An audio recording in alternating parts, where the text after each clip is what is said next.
अस्सलाम वालेकुम अगेन। आज हम पढ़ने जा रहे हैं biology 10th class chapter number 1 gaseous exchange.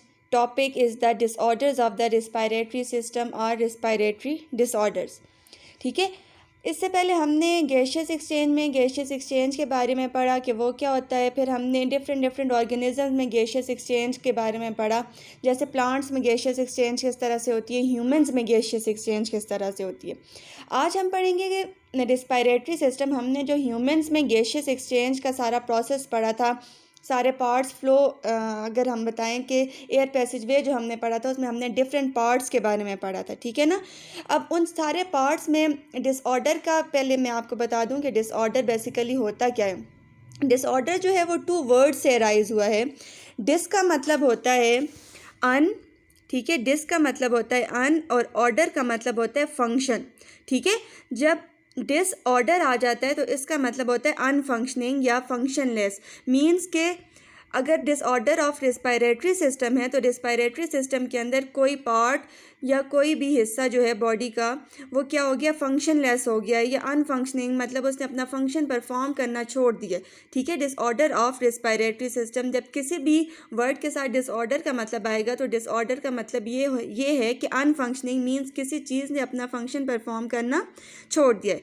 आज हम रिस्पायरेटरी सिस्टम, ह्यूमंस में हमने गैसियस एक्सचेंज का जो प्रोसेस पढ़ा था उसमें जो रिस्पायरेटरी सिस्टम है जिसके ज़रिए गैसियस एक्सचेंज का सारा प्रोसेस होता है, उसमें हम उसके डिसऑर्डर्स के बारे में पढ़ेंगे कि अगर उसमें कोई पार्ट अनफंक्शनिंग हो जाता है तो उससे कौन कौन सी डिजीज़ कॉज होती हैं।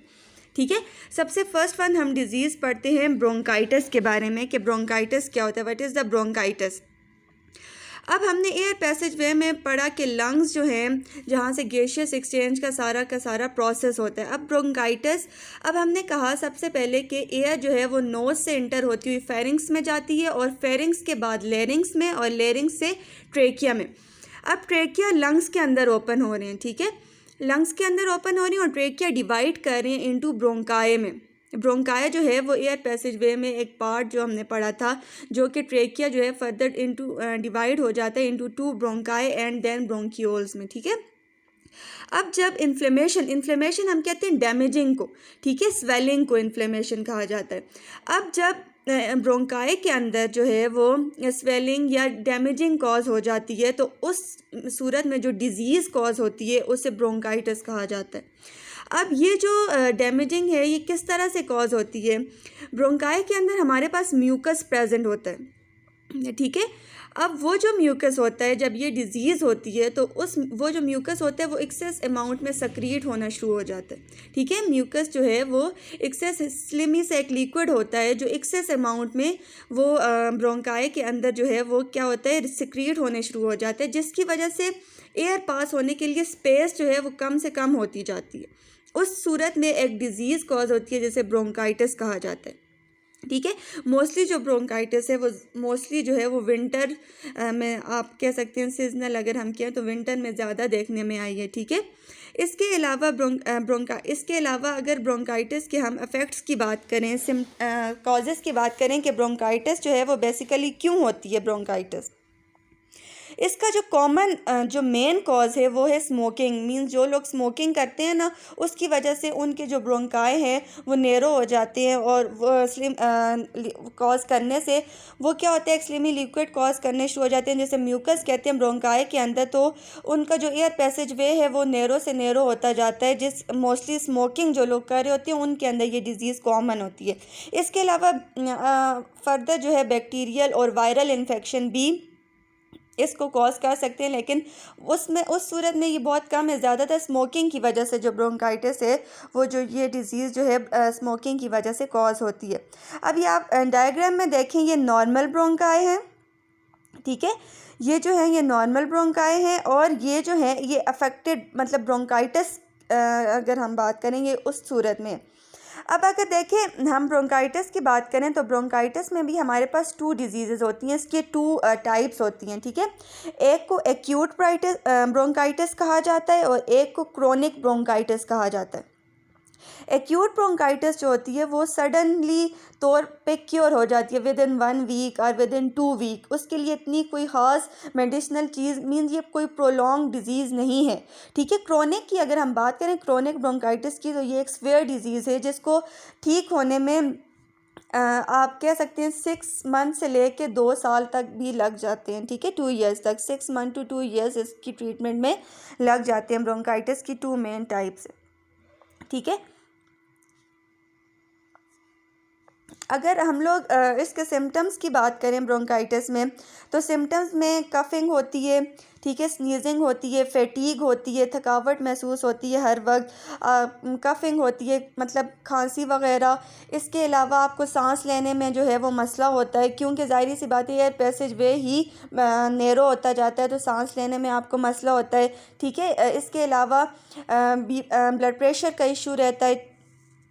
तो उस सूरत में इसके अगर ट्रीटमेंट की अगर हम बात करें, तो ये जो इस तरह के जो पेशेंट होते हैं उनको रेस्ट की एडवाइस की जाती है। उनको प्लेंटी ऑफ फ्लूइड्स मींस पानी का या इस किस्म के फ्लूइड्स का ज़्यादा से ज़्यादा इस्तेमाल कहा जाता है। इसके अलावा उनको टेम्परेचर क्योंकि हो जाता है, इसके सिम्टम में एक सिम्टम टेम्परेचर भी है, तो टेम्परेचर को रिड्यूस करने के लिए डिफरेंट टैबलेट्स वगैरह डॉक्टर एडवाइस करते हैं ब्रोंकाइटिस की डिज़ीज़ को रिड्यूस करने के लिए।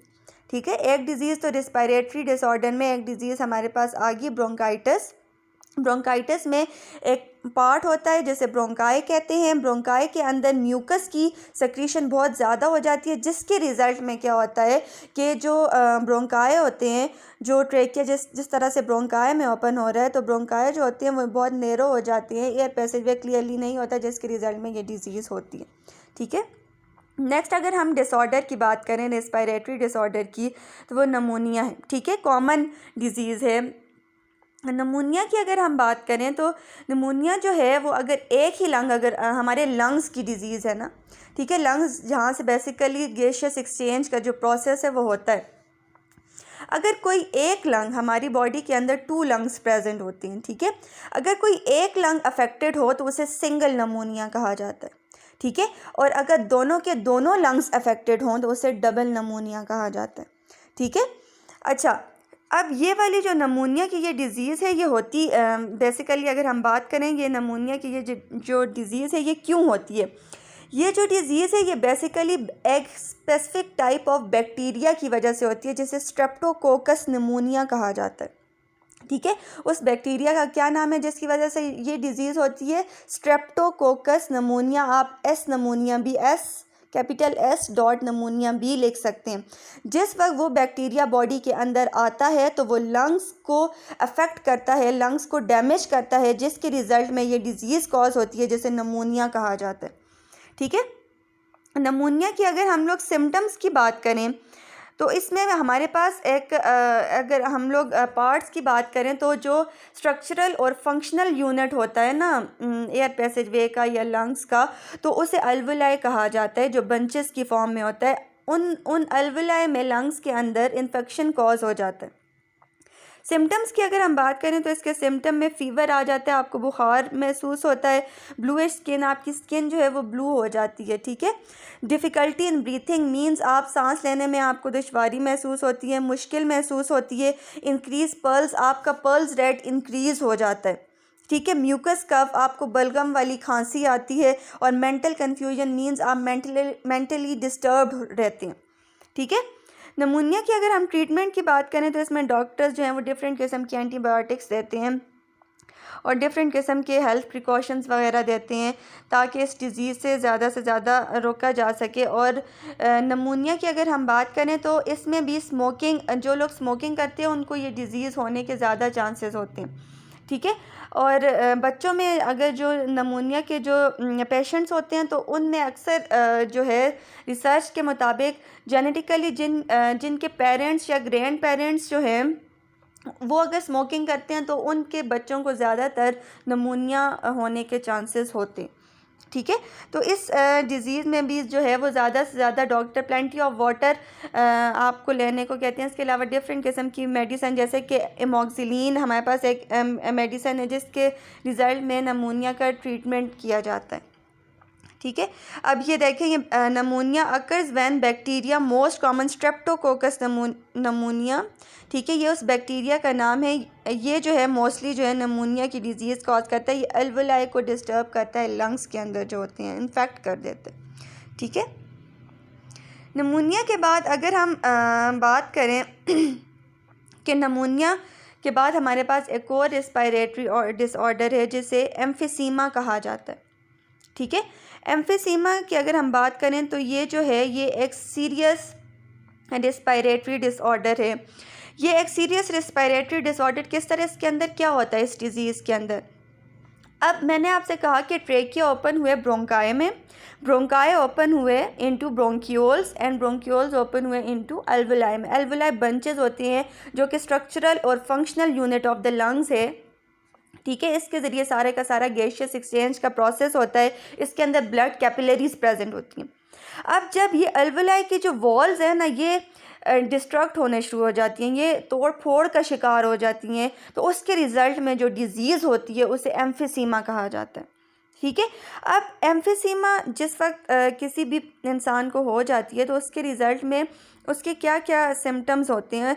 सबसे पहले तो क्योंकि ब्लड कैपिलरीज प्रेजेंट होती हैं अल्वेलाई में और ये ऑक्सीजन सप्लाई कर रही होती है ब्लड को, ठीक है। पल्मोनरी आर्टरी जिस वक्त डीऑक्सीजनेटेड ब्लड लेकर आती है लंग्स के अंदर तो अल्वेलाई के ज़रिए वो उसे ऑक्सीजनेटेड करता है और उसके से सारा कार्बन डाइऑक्साइड या वेस्ट कलेक्ट करके उसे ऑक्सीजन प्रोवाइड कर होता है। जब अल्वेलाई डिस्टर्ब हो जाते हैं तो ब्लड के अंदर ऑक्सीजन का लेवल बहुत ज़्यादा कम हो जाता है, ठीक है ना। तो उसके रिज़ल्ट में ज़ाहिर सी बात है आपको सांस लेने में मसला होता है, ठीक है। इसके अलावा डिफरेंट किस्म की जो डिजीज़ेज़ हैं वो कॉज हो सकती हैं। अब इस जैसे आपको फ़ीवर होता है, थकावट फ़ील होती है, ऑक्सीजन की जब डेफिशिएंसी होती है तो उसके रिज़ल्ट में आपको ठीक तरीके से आपकी वॉइस भी मतलब आपका लेरिंग्स डिस्टर्ब होते हैं फिर, ठीक है। आपको ठीक तरीके से क्योंकि ऑक्सीजन प्रोवाइड नहीं हो रही होती, आपकी बॉडी में जो ब्लड फ्लो कर रहा होता है कॉन्टीन्यूसली उसमें ऑक्सीजन जो है वो आप कह सकते हैं सफिशेंट उस ऑक्सीजन की सप्लाई नहीं हो रही होती क्योंकि अल्वेलाई डिस्टर्ब हो जाते हैं, ठीक है। इसके कॉजेज़ की अगर हम बात करें तो इसके जो कॉजेज़ की अगर हम बात करें इसके कॉजेज़ में भी स्मोकिंग जो है, जो लोग स्मोकिंग करते हैं उनको बहुत ज़्यादा जो है वो एम्फिसीमा जो है वो डिस्टर्ब करते हैं। एम्फिसीमा की डिज़ीज़ उनके अंदर बहुत ज़्यादा बहुत कॉमन होती है, ठीक है। इसके अलावा एयर पोल्यूशन है, हेरिडिटी है, मींस अक्सर ट्रांसफ़र हो जाता है पेरेंट्स से ऑफ स्प्रिंग में। ज़्यादातर जो है ये एज फैक्टर भी होता है, एज के साथ साथ भी अल्वेलाई आप कह सकते हैं डिस्टर्ब हो जाते हैं और मेल्स में ये डिज़ीज़ ज़्यादा कॉमन होती है as compared to the female, ठीक है। ये लंग्स के टिश्यूज़ को बहुत ज़्यादा डिस्ट्रॉय करता है। लंग्स के अंदर जो टिश्यूज़ प्रेजेंट होते हैं उनको बहुत ज़्यादा जो है ये डिस्ट्रॉय करता है, पल्मोनरी टिश्यूज़ जिन्हें कहा जाता है, which is the cause of the obstruction. इसके अलावा ये inflammation mean swelling, damaging, irritation cause कर देते हैं एयर पैसेजवे से और इससे डिफरेंट फिर डिजीज़ कॉज हो जाती हैं, जैसे ब्लड प्रेशर का इशू आ जाता है, डिफरेंट किस्म की डिजीज़। तो एम्फिसीमा की अगर हम बात करें इसके रिज़ल्ट में भी डॉक्टर आपको ज़्यादा से ज़्यादा फ्लूइड का मशवरा देते हैं, स्मोकिंग अवॉइड करने का कहते हैं, फिर और आपको डिफरेंट एंटीबायोटिक्स दी जाती हैं जिसके ज़रिए एम्फिसीमा जो है उसकी ट्रीटमेंट की जाती है, ठीक है। नेक्स्ट अगर हम डिज़ीज़ की बात करें तो उसका नाम है asthma. It's not asthma, it's asthma, ठीक है। इसको एज़मा कहा जाता है। एज़मा की अगर हम बात करें तो एज़मा जो है वो सीजनल डिज़ीज़ है। बाज़ लोग जो हैं उनको पोल्यूशन से एलर्जी होती है, ठीक है, डिफरेंट एयर से, डस्ट से, मतलब डिफरेंट उनकी एलर्जिक आप कह सकते हैं एलर्जीज़ की डिफरेंट रीज़न होती हैं। कुछ लोगों को किस चीज़ से एलर्जी होती है, कुछ को किस से। अब डस्ट की वजह से भी कुछ लोगों को एलर्जी होती है, कुछ लोगों को पोलन की एलर्जी होती है, डिफरेंट एलर्जीज़ होती हैं। उसके रिज़ल्ट में ये जो डिज़ीज़ है ये बहुत ज़्यादा क्रोनिक हो जाती है, ठीक है। क्योंकि हम लोग पाकिस्तान में जैसे हम लोग हैं तो पाकिस्तान के अंदर एनवायरनमेंट इतना क्लीन नहीं है, पोल्यूशन बहुत ज़्यादा है, तो लोगों के अंदर एज़मा की जो डिज़ीज़ है वो बहुत ज़्यादा देखने को मिलती है। क्योंकि लोग जो हैं वो लोग ख़ासतौर पे जो एलर्जिक होते हैं तो वो इस एनवायरनमेंट में उनके लिए सर्वाइव करना बहुत ज़्यादा मुश्किल होता है। एज़मा के अंदर भी एक्चुअली क्या होता है कि आपको सांस लेने में मुश्किल हो जाती है क्योंकि आपके लंग्स के अंदर डिस्ट्रक्शन कॉज होती है। आपके जो ब्रोंकाई होते हैं, अल्वेलाई होते हैं, ब्रोंक्यूल्स जो होते हैं वो आपके स्वेलिंग कॉज कर देते हैं, इन्फ्लेमेशन कॉज कर देते हैं। इसके अंदर जो म्यूकस होता है वो रिलीज़ होने शुरू हो जाता है, जिसकी वजह से आपको सांस लेने में मसला होता है, एयर पैसेज वे नैरो हो जाता है। ठीक है, अब आपकी चेस्ट जो है वो टाइट हो जाती है। ठीक है, उसके रिज़ल्ट में एयर जो है वो ठीक तरीके से पास नहीं हो सकती, ज़ाहिर सी बात है। और फिर उस तरह से आपको डिफरेंट किस्म के इश्यूज़ आते हैं, मींस टेम्परेचर होता है, इसके अलावा आपकी आइज़ वगैरह रेड हो जाती हैं, डिफरेंट किस्म की आपको इरिटेशन कॉज होती है। सिम्टम्स की अगर हम बात करें तो सिम्टम्स में ये वही बात, कफिंग होती है, वीजिंग, ठीक है, आपको आप कह सकते हैं बलगम वाली कफिंग भी होती है। ठीक है, शॉर्टनेस ऑफ ब्रेथ है, सांस लेने में मसला होता है, चेस्ट आपकी टाइट हो जाती है, sneezing and runny nose means आपका रनी नोज़ होता है, इचिंग एंड इन्फ्लेम्ड आइज़, आपकी आइज़ में इरिटेशन कॉज होती है, इचिंग होती है, इरिटेशन होती है, ख़ारिश वगैरह महसूस होती है। ठीक है, ये हमारे पास एज़मा है। और एज़मा में फिर डॉक्टर्स क्या करते हैं कि मेडिसिन्स प्रिस्क्राइब करते हैं, प्रिकॉशनरी मेजर्स लेने का कहते हैं, मास्क वगैरह पहनने का कहते हैं। और जो बहुत ज़्यादा सीरियस क्रोनिक एज़मा हो तो उसमें क्या होता है कि डॉक्टर जो है वो इन्हेलर वगैरह भी देते हैं, जिसके रिज़ल्ट में जो है पेशेंट जो है स्टेबल रह सके। ठीक है, फिर लास्ट में हम आते हैं लंग कैंसर की तरफ कि लंग कैंसर क्या होता है, what is the lung cancer. Cancer का जहाँ पे बात आती है ना, तो कैंसर को कैंसर की अगर डेफिनेशन है ना, तो कैंसर की डेफिनेशन ये है कि it is the uncontrolled division of cells, means cells की अनकंट्रोल्ड डिवीजन हो जाती है। सेल्स अनकंट्रोल्ड डिवाइड होते हैं, जिन्हें कंट्रोल करना मुश्किल हो जाता है, और फिर बॉडी के अंदर फंक्शन जो है वो परफॉर्म करना मुश्किल हो जाता है, बॉडी डिफरेंट पार्ट्स उसके फंक्शन लेस होना शुरू हो जाते हैं। अब लंग्स के अंदर जब अनकंट्रोल डिवीजन होती है तो उसे लंग कैंसर का नाम दिया जाता है। ठीक है, अब लंग कैंसर के अंदर क्यों ये होता है, ये इसका जो मेन कॉज है उसकी अगर हम बात करें तो वो सिगरेट है, स्मोकिंग की वजह से जो है लोगों में मोस्टली जो है लंग कैंसर की ये जो डिज़ीज़ है ये कॉमन होती है। इसके अलावा 90% जो लोग होते हैं उनमें लंग कैंसर स्मोकिंग की वजह से होता है। ठीक है ना, उसके रिज़ल्ट में उसके सिम्टम्स की अगर हम बात करें, फैटीग होती है, थकावट होती है, कफ़, ठीक है, खांसी होती है, shortness of the breath means आपको सांस लेने में मसला होता है, चेस्ट पेन, आपके चेस्ट में पेन होता है, लॉस ऑफ एपिटाइट, आपको भूख नहीं लगती, भूख बहुत कम लगती है, कफिंग अप वेल्जियम मींस आपको बलगम वाली खांसी होती है। ठीक है, haemostasis, coughing up blood means आपकी खांसी में ब्लड आता है। ठीक है, इफ़ कैंसर है separate symptoms include bone pen, आपके बोन्स में भी पेन। अगर ये जो कैंसर है ना, इसका फौरी तौर पे ट्रीटमेंट ना हो और इसकी स्टेजेस काफ़ी मतलब एक से दूसरी और फिर तीसरी लास्ट स्टेज में आपकी हड्डियों में पेन होता है, आपको बहुत ज़्यादा सांस लेने में मसला होता है, आपको एब्डोमिनल पेट में दर्द होता है, आपके सर में दर्द होता है, आपको वीकनेस फील होती है और आप मेंटली डिस्टर्ब रहते हैं।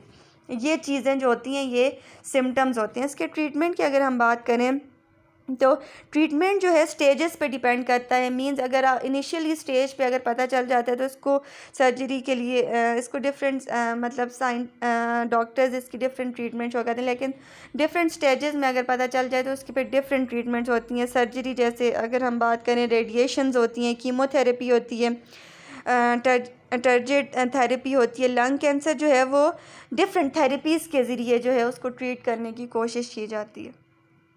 ठीक है, रिस्क की वही स्मोकिंग जो है 90% स्मोकर्स को जो होता है वो ये डिज़ीज़ होती है, और बहुत कम नॉन स्मोकर्स 25% नॉन स्मोकर्स को इस किस्म की डिज़ीज़ होती है जिन्हें पोल्यूशन अफेक्ट करती है या और डिफरेंट वायरल और बैक्टीरियल इन्फेक्शन। और ऑक्यूपेशनल और इन्वायरमेंटल मींस इन्वायरमेंट के ज़रिए जो होता है वो ये डिज़ीज़ भी ट्रांसफ़र हो जाती है। सो स्टूडेंट्स, आज हमने पढ़ा रिस्पायरेटरी डिसऑर्डर्स के बारे में। होपफुली आपको समझ आ गया होगा। अगर आपको कोई भी चीज़ समझ नहीं आई तो आप मुझसे क्वेश्चन कर सकते हैं। Thank you.